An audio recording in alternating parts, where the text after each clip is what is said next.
제가 미국에 처음 온 것이 2009년이었습니다. 시카고에 있는 위튼 칼리지 대학원으로 공부를 하러 왔는데요. 무식하면 용감하다라는 말이 있잖아요. 그래서 그때는 아무것도 몰랐기 때문에 오자마자 일주일 있다가 바로 대학원 수업을 시작했던, 참 쉽지 않았던 그 시간들이 지금도 주마등처럼 스쳐 지나갑니다.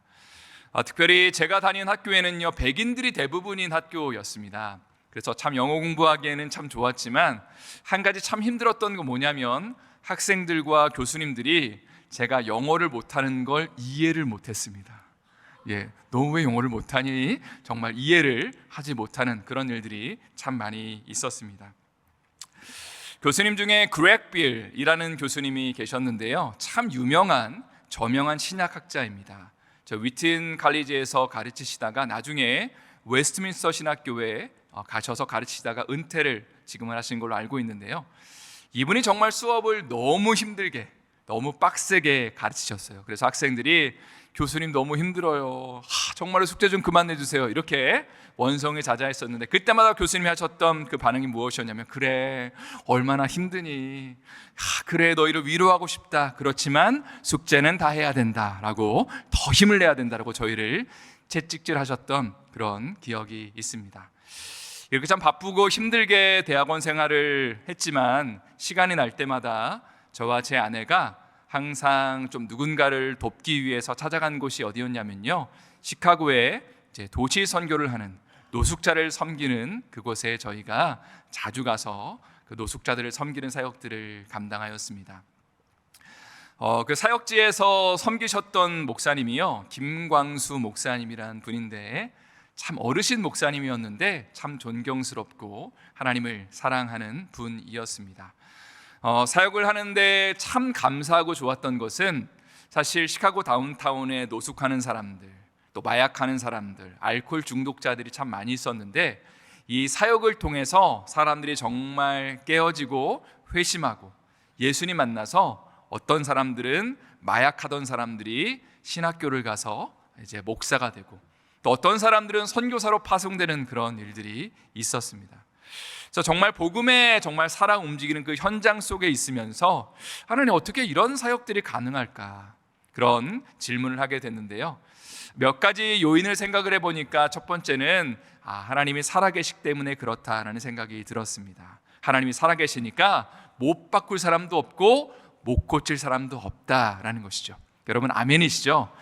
두 번째는 하나님의 영광이 임하는, 성령이 충만한 그 예배가 그 노숙자 사역 가운데 있었습니다.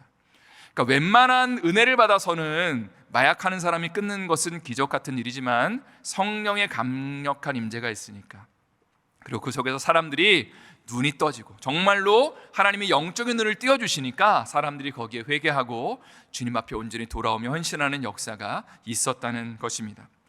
세 번째는 목사님의 겸손한 성품이었던 것 같아요. 사랑하는 마음, 영혼을 정말로 아끼는 그 마음을 하나님이 기쁘시게 사용하셨습니다. 참고로 이 목사님은요, 예언의 은사를 가지신 분이었어요. 그래서 이분이 예언 기도라는 거를 이제 한 사람 한 사람 이렇게 해주시면 참 신기한 게, 몇 말씀 안 하셨는데 그 몇 마디를 듣고 나서 사람들이 막 다 울고, 그걸로 끝나는 것이 아니라 회개하고 다시 정말 신앙을 회복하고 예수 앞에 굴복하는 그런 역사들이 있었습니다. 사실 영적인 능력이 있는 분이잖아요. 신령한 분이다 보니까 여기저기서 좀 와달라는 집회 요청도 참 많이 있었는데, 목사님이 물론 이제 기회가 될 때마다 그런 귀한 곳들을 섬겼지만 연세가 드시는 때까지 평생을 노숙자 사역을 하면서 정말로 불쌍하고 연약한 영혼들을 섬기시면서 지금도 사역을 감당하고 계십니다. 항상 기도를 해주실 때면 참 감사했던 게, 성경 말씀을 항상 알려주셨어요. 하나님이 지금 형제님에게 이런 성경 구절을 알려주시네요. 꼭 집에 가서 찾아보시고 이 말씀을 붙잡으십시오. 항상 예언의 말씀 뒤에는 하나님의 말씀을 알려주면서 그 말씀을 붙들라고 그렇게 권고하셨습니다. 그래서 제가 이러한 사역들을 보면서 느꼈던 것이, 예언이라는 은사가 잘만 사용되면 한 사람이 정말로 견고하게 세워질 수 있고 하나님의 교회가 성경의 기초 위에 아름답게 세워질 수 있다는 그런 확신을 갖게 되었습니다. 성경이 말하고 있는 예언의 은사는 크게 두 가지로 사용될 수 있는 것 같습니다. 첫 번째는요, 현재의 우리의 상황 가운데 하나님이 들려주기를 원하시는 그 말씀이 임하는 것입니다. 때로는 우리 삶 가운데 신앙생활에 조금 소홀할 수도 있고 회개해야 될 문제가 있고, 그런데 어떤 게 문제인지 잘 모르잖아요. 그런데 예언의 말씀이 선포될 때에 그 사람에게 정말로 필요한 그 한마디, 때로는 위로의 한마디가 될 수도 있고요, 때로는 회개하는 한마디가 될 수 있는데 그 한마디 때문에 사람들이 다시 회개하고 주님 앞에, 복음 앞에 돌아올 수 있다는 것입니다. 예언의 두 번째 기능은 미래에 있는 일을 알려주는 것입니다. 물론 오늘날에 이 미래의 일을 예측하고 하나님의 뜻을 앞으로 이런 일이 있을 거라고 말하는 것은 상당히 조심스럽고 주의해야 하는 일입니다. 그런데 오늘 말씀의 제목이 무엇이냐면요, 예언의 성취 그리고 하나님의 자비이죠. 예언의 성취라는 것은 하나님이 특별히 구약의 선지자를 통해서 앞으로 내가 이런 일을 행할 것이다 라는 그런 예언의 말씀이 많은 곳에서 선포되었고, 어느 시점에 이르러서 예수님을 통해 그 예언의 말씀이 성취되었다는 것을 의미합니다. 그리고 우리가 살펴보고 있는 마태복음에는 다음과 같은 표현이 많이 등장하는데, 선지자 누구누구의 말에 의한 그 말씀이 이제 예수님을 통해서 성취되게 하심이라, 이 말씀이 이루어졌느니라는 표현이 마태복음에는 계속해서 등장한다는 것입니다. 그리고 오늘 본문의 마태복음 2장 하반절에는요, 이런 표현들이 3번이나 등장하는데 한번 슬라이드를 보시면요, 다음과 같습니다. 14절과 15절에 애굽으로 내 아들을 불렀다 함을 이루려 하심이라. 구약 성경을 인용하면서 이 말씀이 예수님을 통해 성취되었다. 17절과 18절에는 이런 표현이 등장하죠. 예레미야를 통하여 말씀하신 바 무엇이 이루어졌느니라. 예레미야 예언이 예수님을 통해 성취되었다. 또 23절에 나사렛 사람이라 칭하리라 하심을 또 이루려 합니다. 이 말씀에는요, fulfill이라는 영어 단어가 계속해서 등장하는데 무슨 의미죠? fulfill이라는 단어가 제가 발음이 좀 별로 안 좋은 것 같아요. 어쨌거나 fulfill이라는 단어는 성취가 된다, 이루어진다라는 의미를 갖고 있습니다. 그러니까 예수님이 이 땅 가운데 오셔서 이런 일을 하실 거라는 그 예언이 드디어 예수님이 이 땅 가운데 태어나셔서 성취되었다라는 그 말씀을 전하고 있다는 것입니다. 오늘은 위에 3가지를요 간단하게 여러분과 살펴보기를 원합니다. 첫 번째 예언의 말씀은 애굽에서 내 아들을 불렀다는 말씀입니다. 14절과 15절의 말씀을 한번 우리 다 같이 힘차게 읽어보도록 하겠습니다. 요셉이 일어나서 밤에 아기와 그의 어머니를 데리고 애굽으로 떠나가 헤롯이 죽기까지 거기 있었으니 이는 주께서 선지자를 통하여 말씀하신 바 애굽으로부터 내 아들을 불렀다 함을 이루려 하심이라. 지난주에 나눈 것처럼 지금 헤롯 대왕은 유대인의 왕이 태어났다는 이야기를 듣고 원래는 동방 박사들에게 그 왕을 찾으면 좀 알려달라고 했는데 동방 박사들이 그냥 지나쳐 갔거든요. 그러니까 헤롯 대왕은 그 사실을 알고 난 다음에 이 왕을 찾아 죽여야겠다라는 마음에 베들레헴에서 2살 이하의 어린아이들은 다 죽이라는 명령을 내립니다. 예수님도 죽임을 당할 수 있는 위기 가운데 있었을 때 천사가 요셉에게 꿈을 통해서 빨리 이곳을 도망가라고, 피하라고 해서 이제 온 가족들이 애굽으로 피난을 가게 되죠. 그리고 헤롯 대왕이 죽었다는 이야기를 듣고 난 다음에 다시 이스라엘 땅으로 돌아왔는데 그것이 바로 하나님의 말씀을 성취하기 위함이다. 애굽으로부터 내 아들을 불렀다 함을 이루기 위해서 이러한 일이 발생했다는 것입니다. 실제로 호세아 11장 1절 말씀은 이렇게 되어 있습니다. 제가 한번 읽어드릴게요. 이스라엘이 어렸을 때 내가 사랑하여 내 아들을 애굽에서 불러냈거늘. 사실 이 말씀을 준비하면서 굉장히 어려웠습니다.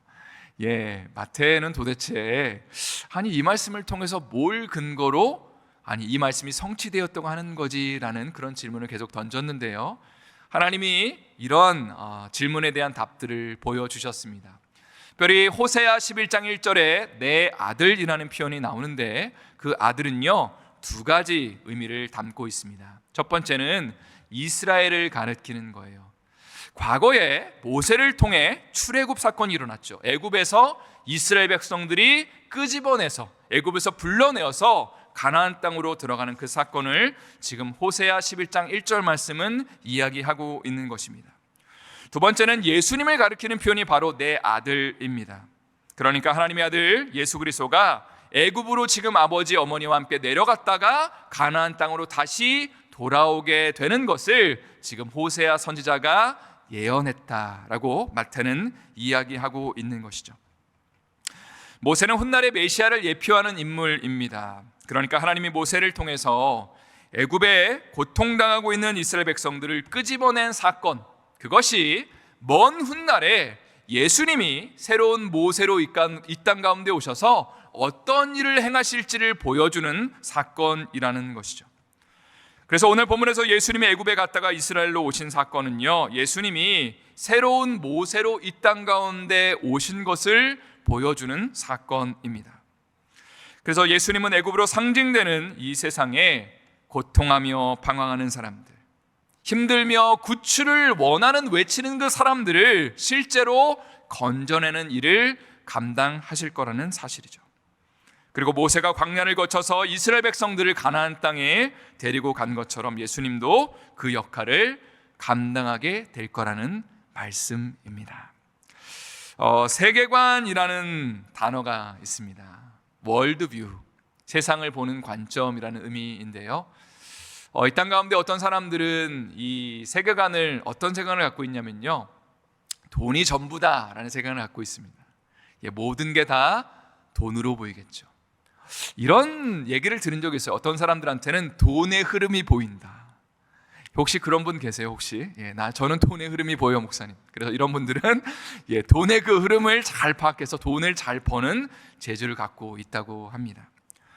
또 어떤 사람의 눈에는 이 세상이 상처와 아픔 투성이일 수도 있을 것 같아요. 과거에 내가 힘들었던 어려웠던 그 상처와 아픔들, 누군가 나를 공격했던 그 아련한 그 기억들이 나의 삶의 세계관을 형성해서 나도 누군가를 공격해야지만 살 수 있다고 생각하는 거겠죠. 또 어떤 사람의 눈에는 이 세상이 영적인 것으로 그렇게 보일 수도 있습니다. 그러니까 하나님이 이 땅 가운데 어떻게 행하고 계신지, 또 원수 사단 마귀가 사람들을 어떻게 가지고 놀고 있는지, 어떻게 사람들을 공격하는지가 영적인 눈으로 보면 보인다는 것이죠. 그런데 그 속에서 예수님이 이 땅에 오신 사건이 발생하는 것입니다. 사단의 권세에 놓여 있는 사람들을 주님이 부르시면서 제자들을 향해서 이렇게 말씀하시죠. 나를 따라와라. 세상을 따라가지 말고 사단의 권세를 의지하지 말고 나를 따라와라. 내가 너 인생을 책임지겠다라고 주님이 그렇게 말씀하시는 겁니다. 그리고 죄의 문제를 해결하기 위해서 십자가에서 죽으시고 부활하시죠. 또 예수 따르는 사람들에게 성령을 받게 하시고 하나님 나라를 꿈꾸며 하나님의 나라를 경험하며 체험하면서 먼 본향을 향해 나아가게 하시는 것이 바로 성령의 역사라는 것입니다. 그리고 이것이 바로 천국의 삶이라고 할 수 있는데요, 한번 옆에 있는 분들에게 이렇게 물으셨으면 좋겠습니다. 당신의 삶에 천국이 임했습니까? 한번 물어보세요. 당신의 삶에 천국이 임했습니까? 이렇게 대답하실 수도 있어요. 무슨 천국이 임했습니까? 오늘도 내가 지옥 같은 삶을 살다가 왔는데. 물론 그럴 수도 있겠지만 우리의 삶에 하나님이 통치하시는, 오늘 예배 시간에 하나님의 음성이 들리고 하나님의 마음이 느껴져서 그 임재 가운데 우리가 온전한 자유함을 누리고 하나님의 음성 가운데 순종으로 결단하는 이 시간 될 수 있기를 예수님의 이름으로 축원합니다. 두 번째로 나누고 싶은 말씀은요, 이제 17절과 18절의 말씀입니다. 라헬이 그 자식을 위하여 애곡하였다라는 예언의 말씀입니다. 오늘 본문 17절 18절 말씀을 한번 다 같이 저희가 읽어보겠습니다. 이에 선지자 예레미야를 통하여 말씀하신 바 라마에서 슬퍼하며 크게 통곡하는 소리가 들리니 라헬이 그 자식을 위하여 애곡하는 것이라. 그가 자식이 없으므로 위로받기를 거절하였도다 함이 이루어졌느니라. 우리가 이미 나눈 것처럼 헤롯 대왕은 유대인의 왕으로 태어난 아기를 죽이기 위해서 2살 이하의 모든 아이를, 사내 아이를 죽이게 됩니다. 이곳저곳에서 통곡 소리가 일어났는데 마태는 이것이 바로 예레미야 31장 15절의 말씀이 성취된 사건이다 라고 그렇게 기록하고 있습니다. 예레미야의 말씀은 두 가지 의미를 담고 있다고 보시면 됩니다. 첫 번째는 예레미야가 활동했던 당시에, 그러니까 한 BC 600년경이라고 보시면 될 것 같아요. 그때 예레미야가 어떤 선포를 했냐면, 여러분들이 회개하지 않으면 이 성전이 무너질 겁니다 라는 그런 선포를 하였습니다. 그리고 마치 라헬이 둘째 아들 베냐민을 낳으면서 죽어가며 통곡했던 것처럼 여러분들이 회개하지 않으면 이스라엘의 자식들이 통곡하면서 포로로 사로잡혀가는 것을 볼 것입니다. 그것이 예레미야 31장 15절의 말씀의 내용입니다.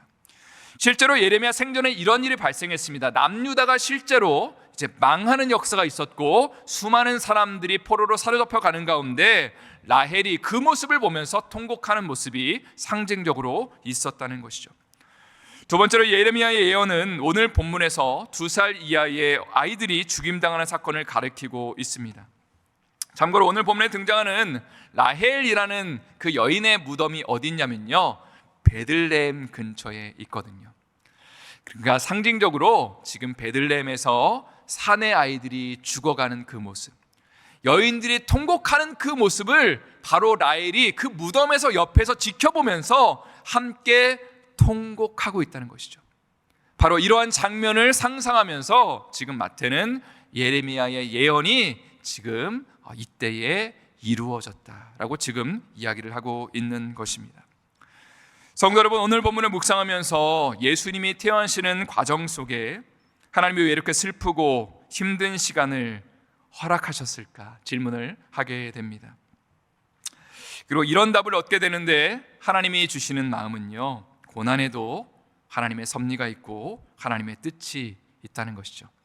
저를 한번 따라 하실까요? 고난에도, 다시 한번요, 힘차게, 고난에도 하나님의 섭리가 있고 하나님의 뜻이 있다. 사실 고난이라는 단어는 우리의 삶 가운데 좀 거절하고 싶은, 거부하고 싶은 단어입니다. 가령 우크라이나 러시아 전쟁이 발발한 지가 1년 4개월째를 접어들고 있는데요, 수많은 사람들이 목숨을 잃었죠. 자신의 남편이나 또 자식을 잃어버리며 지금 통곡하고 있습니다. 그런데 하나님이 왜 이런 일을 그렇게 발생하는 것을 허락하실까요? 또 지난주에 나눈 것처럼 오늘날 북한에서는 수많은 사람들이 고통 가운데, 또 정말로 그 아픔 가운데 절규하며 배고픔 가운데 굶주리며 죽어가고 있습니다. 이준 목사님이 저와 개인적으로 교제를 나누시면서 이런 얘기를 하시더라고요. 북한에서는 사랑한다는 말을 절대로 사용하지 않습니다. 왠지 아십니까? 사랑한다는 그 표현은 김일성에게만 쓰는 표현이라고 합니다. 김일성이 온전히 높아져야 되고 김일성만이 사랑받아야 되는 그곳에서 많은 사람들이 고통 가운데 죽어가고 있는 것이죠. 그래서 남한에 내려와서 사랑한다는 말이 아직도 참 어색하다고, 그래서 그냥 좋아한다는 말을 쓴다고 그렇게 고백하시는 것을 들었습니다. 어쨌거나 하나님은 왜 이러한 아픔과 고통을 북한 땅 가운데 허락하실까요? 성경적으로 이것을 설명해 본다면 제가 조금 전에 나눈 것처럼 고난에는 하나님의 섭리가 있고 하나님의 뜻이 반드시 깃들어 있다는 것이죠. 요즘 제가 새벽마다 예레미야 애가 말씀을 묵상하고 있는데요, 말씀을 읽다 보면 참 가슴이 먹먹해집니다. 왜냐하면 남유다 땅이 지금 예레미야가 예언했던 것처럼 실제로 이스라엘 백성들이 범죄한 것으로 말미암아서 바벨론에 의해 침략을 당하고 수많은 사람들이 유린당하고, 또 어떤 경우에는 배가 고파서 먹을 것이 없어서 자식을 삶아서 먹어야 되는 그런 정말 참혹한 그 현장이 지금 발생하고 있다는 것이죠. 그런데 예레미야 애가를 묵상하면서 참 다음의 말씀이 와닿습니다. 예레미야 애가 3장 22절 23절의 말씀인데요, 한번 다 같이 읽어볼게요. 여호와의 인자와 긍휼이 무궁하심으로 우리가 진멸되지 아니함이니이다. 이것들이 아침마다 새로우니 주의 성실이 크시도소이다. 예레미야는 하나님의 인자와 긍휼을 묵상하면서 그것을 주장하고 있죠. 그리고 그 결과로 우리가 진멸되지 않습니다. 사실 근데 이 말씀은 좀 어폐가 있는 말씀입니다. 왜냐하면 지금 남유다 백성들은요 이미 진멸된 상태에 있거든요. 더 무너질 게 없어요. 다 무너져 버렸어요. 자녀들도 다 잃어버리고 사람들은 포로로 끌려가고 먹을 건 없고 모든 성읍이 다 회파된 상태에서 지금 어떤 고백을 하냐면 여호와의 자비하심과 긍휼과 인자가 무궁하시다. 그래서 우리가 진멸되지 않는다. 물론 이런 의미를 담고 있을 겁니다. 인간적인 눈으로 보면 모든 것이 진멸되었지만 영적인 눈으로 보면 하나님의 그 인자와 자비가 무궁하시다면 우리가 아직 망한 것이 아닙니다 라는 고백을 지금 하고 있는 것이죠. 존 파이퍼 목사님은 이 말씀에 대해서 23절의 말씀, 이것들이 아침마다 새롭다는 부분이 참 아찔할 정도로 마음에 와닿는다라는 표현을 사용하셨습니다. 왜냐하면 지금 환난과 황폐함, 부모가 자식을 삶아 먹는 상황이 벌어지고 있기 때문입니다. 그런데 어떻게 하나님의 자비와 긍휼이 무궁하시다, 그리고 아침마다 이것이 새롭다는 고백을 할 수 있느냐는 것이죠. 그러나 예레미야는 지금 당하고 있는 환난과 고통의 목적을 알고 있었다. 그것이 무엇이냐면 하나님은 인간에게 근심을 주시고 고난을 허락하시지만 그 모든 것에 그분의 자비로운 목적이 숨겨져 있다. 그렇게 이야기를 하고 있습니다. 지금부터는 제가 존 파이퍼 목사님의 설교를 잠깐만 읽어드리도록 하겠습니다. 왜냐하면 제가 이거를 제 방식대로 각색해서 전달하는 것보다 목사님의 설교문을 그대로 읽어드리는 게 훨씬 더 파워풀하고 의미가 있을 것 같아서 제가 좀 읽어드리겠습니다. 환난에는 목적이 있고 하나님은 환난을 주는 것을 즐기시지 않으나 하나님은 환난을 주시며 그 안에 우리를 위해 숨겨진 자비가 담겨 있습니다. 욥기에 나온 그대로입니다. 아시다시피 욥은 모든 소유를 잃어버렸죠. 10명의 자녀를 몽땅 잃고 재물과 건강도 모두 잃었습니다. 수천 년이 지난 후 예수님의 동생인 야고보는 이렇게 기록하죠. 야고보서 5장 11절 말씀, 바로 욥기에 대한 해석입니다. 너희가 욥의 인내를 들었고 주께서 주신 결말을 보았거니와 주는 가장 자비하시고 긍휼을 여기시는 이시니라. 이것이 야고보가 말하는 욥기의 핵심입니다. 욥의 자녀도 전부 잃었고 건강도 재산도 잃었습니다. 그런데 야고보는 말하죠. 하나님의 목적은 자비와 긍휼이었다. 주를 신뢰한다면 이것이 예루살렘 멸망의 의미이고 건강을 잃는 의미입니다. 저는 오늘 아침 여러분의 상황을 모릅니다만 주의 자비하심이 여러분의 삶 가운데 있습니다. 그것을 신뢰하시기 바랍니다. 자비, 긍휼히 여기시는 주님의 계획 이와 관련하여 하나님을 신뢰하고 붙들면 곧 그 자비는 모습을 드러내는 것이죠. 크리스찬리티 투데이 편집자인 마샬 셀리의 아내인 수잔 셀리도 같은 취지의 말을 했습니다. 1991년 11월 22일 추수감사절을 며칠 앞둔 저녁 8시 20분에 그의 아들이 태어났고 정확히 2분 뒤인 8시 22분에 아이는 숨졌습니다. 마샬은 약 4년 전에 크리스찬리티 투데이에 영혼을 향한 2분이라는 글을 썼죠. 참 대단한 글입니다. 죽은 아기를 안고 있는 수잔에게 간호사가 이렇게 물었다고 합니다. 아기에게 이름이 있나요? 수잔은 이렇게 대답했습니다. 토브입니다. 히브리어로 하나님이 선하시다는 뜻이죠. 몇 년 전에 마샬은 휘튼대 졸업생 모임에 연설을 하러 와 그 이야기를 했습니다. 연설 끝마무리를 하면서 이렇게 정리했죠. 인생은 힘겹고 하나님은 선하시다. 인생은 힘겹지만 하나님은 선하시다. 이것이 예레미야 예가의 의미이고 욥기의 의미입니다. 성경의 의미라고 말할 수도 있을 겁니다. 인생은 힘겹고 하나님은 선하심을 여러분 중 많은 분들이 지금 삶으로 증명하고 계십니다. 여러분이 주를 신뢰한다면, 제가 여러분에게 하나님이 신뢰할 수 있는 분임을 설득하여 이를 붙잡게 할 수 있다면 인생은 힘겨워도 하나님은 선하심을 발견할 겁니다. 그러면서 목사님이 이렇게 마지막으로 기도하면서 설교를 끝내고 있어요. 하나님, 우리 눈을 열어 우리 삶 속에 가득한 주의 자비를 보게 하소서. 그분이 우리 대신 치르신 핏값을 안다면 주의 자비를 더 명확하게 보고 그것이 자비임을 깨닫게 될 것입니다. 하나님은 그 아들 예수 그리스도를 세상에 보내사 우리 죄책을 대신 지게 하셨고, 하나님은 진노가 내게서 떠나고 그분이 의로우신 동시에 내게 자비하실 수 있는 새로운 길을 열어주셨습니다. 내가 죄인임에도 나를 자비로 대해줄 수 있게 되었죠. 이는 하나님이 예수 그리스도 안에서 이루신 영광스러운 일이고, 우리가 그 피값을 안다면 그 자비가 더욱더 달콤함을 맛볼 것입니다.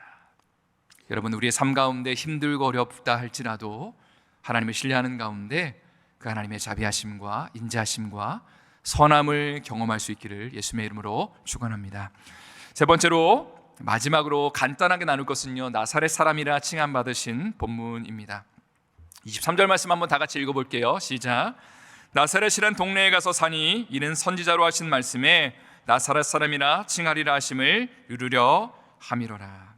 앞에서 나눈 것처럼 예수님의 아버지 요셉과 마리아는 헤롯 대왕을 피해 애굽으로 갔다가 헤롯 대왕이 죽었다는 이야기를 듣고 이제 이스라엘 땅으로 돌아가게 됩니다. 근데 돌아가려고 했던 곳의 통치자가 아르켈로라는 그 헤롯 대왕의 아들이었는데요, 상당히 괴팍했던 인물입니다.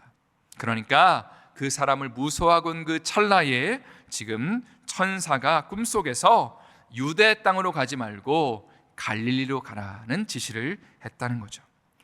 그리고 갈릴리 나사렛으로 가서 사시는데 이것이 바로 예언의 성취이다 라고 오늘 본문은 기록하고 있습니다. 사실 성경학자들은 이 본문을 해석하는데 참 어려움을 겪고 있습니다. 왜냐하면 구약 성경을 아무리 뒤져도 예수님이 메시아가 이 땅 가운데 오셨을 때에 나사렛에서 사신다는 표현이 하나도 등장하지 않기 때문이고요, 심지어는 나사렛이라는 단어조차 구약 성경에 등장하지 않습니다. 자, 그런데 오늘 본문에 23절에 보니까 이 말씀에 대한 힌트가 숨겨져 있는데 바로 선지자라는 단어가 복수로 되어 있다는 거예요. 그러니까 무슨 말이냐면, 한 선지자가 예수님에 대해서 나사렛에서 살 거라는 예언을 하신 것이 아니라 많은 사람들이, 많은 선지자가 이 예언을 간접적으로 했다는 것을 그렇게 내포하고 있는 것입니다. 나사렛은 당시에 상당한 촌구석으로 알려져 있었어요. 유명한 곳이 아니라 무명한 곳, 인정을 받는 곳이 아니라 멸시를 받는 곳이었죠. 그런데 구약 성경은 예수님이 땅 가운데 오셨을 때에 유명한 사람으로 오는 것이 아니라 무명한 사람으로 온다고 예언하고 있죠. 또 사람들에게 멸시를 받고 인정받지 못하는 모습을 보일 것이다. 그러나 그 속에서 하나님의 구원 역사가 펼쳐진다라고 그렇게 성경은 예언하고 있고요, 바로 예수님께서 나사렛에서 사신 것이 그 말씀을 성취하는 것이다 라고 오늘 본문은 선포하고 있습니다. 오늘 말씀을 마무리하면서 여러분에게 이런 도전을 드리고 싶습니다. 조금은 어려운 이야기가 될 수 있겠지만 마태복음은요, 유대인을 대상으로 해서 쓰여진 성경입니다. 그런데 당시에 이 마태복음이 쓰여졌던 당시는 예수님이 땅 가운데 오시고 승천하시고 난 다음에 한참의 시간이 지났을 때요, 적어도 30년, 40년, 50년이 지났을 때입니다. 그 당시의 상황이 어땠냐면 많은 이방인들이 예수님을 믿었습니다. 사도 바울과 수많은 사람들이 복음을 증거하는 것이 이제 사도행전은 기록되어 있는데, 그러한 역사가 있는 중에 유대인들은 예수님을 많이 거부하는 상황이었습니다. 그러니까 이런 질문을 하는 거죠, 사람들이. 아니, 과연 유대인들이 예수님을 거부하는데 하나님의 약속이 유효한 것입니까? 이방인들만 믿으면 뭐예요? 정작 유대인들에게 약속이 임했는데 왜 유대인들은 예수 그리스도를 부인하는 거죠라는 그런 질문이 참 많이 존재했던 시기라는 것이죠. 그런데 마태는 오늘 본문을 통해서 이런 확증을 하고 있는 겁니다. 하나님의 약속은 유효한 것입니다. 하나님의 그 약속은 절대로 빗나가거나 절대로 성취되지 않는 것이 아닙니다.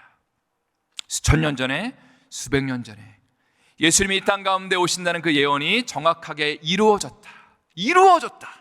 그 말씀이 이루어졌다라고 지금 그렇게 표현을 함으로써 하나님의 약속이 이방인들과 유대인들 향해서 반드시 이루어지게 될 거라고 그렇게 선언하고 있는 것입니다. 말씀을 마치면서 오늘 말씀의 제목을 다시 한번 제가 읽을게요. 예언의 성취 그리고 하나님의 자비. 성도 여러분, 힘들고 어려운 상황 가운데 우리가 해야 되는 반응이 있다면 낙심이나 절망이 아니라 하나님의 신실하심을 바라보는 것입니다. 여러분 아멘이시죠? 왜냐면요, 하나님의 약속은 절대로 엇나가거나 빗나가지 않기 때문이에요. 기도하는 가운데 하나님이 부어주셨던 약속이 있다면 그 약속을 오늘 다시 한번 붙잡으시고, 하나님의 약속은 정말 신실하십니다.